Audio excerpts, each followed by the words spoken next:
షిరిడీకి చేరిన సాయిబాబాను పిచ్చి పకీరు అన్నారు ప్రజలు. అలాంటి వారి అజ్ఞానాన్ని నశింపజేసి జ్ఞానాన్ని బోధించగల సమర్థత,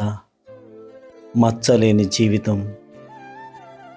పవిత్రత, కోరికలు లేని పరమశాంతి, సాధనా పరత్వం, హిత మిత సత్యభాషిత్వం, కామక్రోధాదులు లేక జ్ఞాన వైరాగ్యాలతో ఉండడం, ఇలా ఎన్నో సుగుణాలు బాబాలో నిబిడీకృతమై దైవత్వాన్ని సూచించేవి. గురువుగా, సద్గురువుగా, సమర్థ సద్గురువుగా కీర్తించబడ్డారు శ్రీకృష్ణ జోగేశ్వర భీష్మ.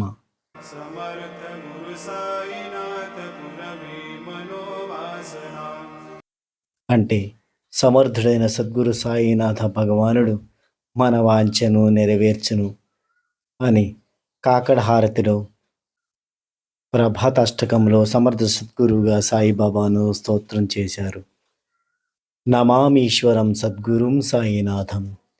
సద్గురు రూపంలో ఉన్న ఈశ్వరుడైన సాయినాథునికి నమస్కరించేదను అని మధ్యాహ్నారతి ధూపారతిలో సాయినాథ మహిమా స్తోత్రంలో ఉపాసిని మహారాజ్ సాయిబాబాను సద్గురువుగా కీర్తించాడు. అంతేకాక దాదా కేల్కర్, సాయి శరణానంద, హేమాడ్ పంత్, హరి సీతారాం దీక్షిత్, లక్ష్మణ్ కృపాజీ నూల్కర్,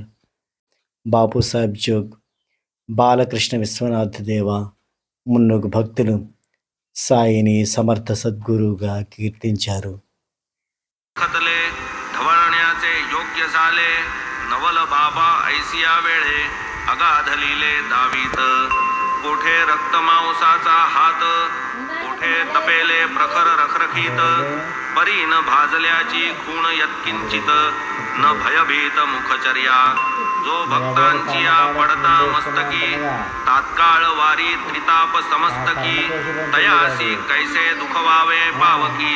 महती न ठावकी कायतया भिजली डाळ पाट्यावरती हालुनिया स्वये निवडिती स्वये वरवंटा घेऊन वाटिती मुगवड्या बनविती निज हस्ते मग त्या हंडीत हळूच सोडिती खाली न लागाव्या म्हणून घाटिती तयार होता हंडी उतरिती प्रसाद वाटिती सकळिका सकळिका का म्हणतील श्रोते साई बाबा तो यवन होते मग ऐसिया अधर्माचरणाते जाहले करविते कैसेनी या शंकेचे एकची उत्तर धर्म आणि अधर्म विचार साईंपाशी हे साचार निरंतर जागत हंडीतील शिजलेले पदार्थ घ्यावेत सर्वांनी सेवनार्थ ऐसा दुराग्रह यत्किंचित साई न धरीत केव्हाही परी तो प्रसाद व्हावा प्राप्त ऐसिया सदिच्छे जे जे प्रेरित तयांची केवळ वासना पुरवीत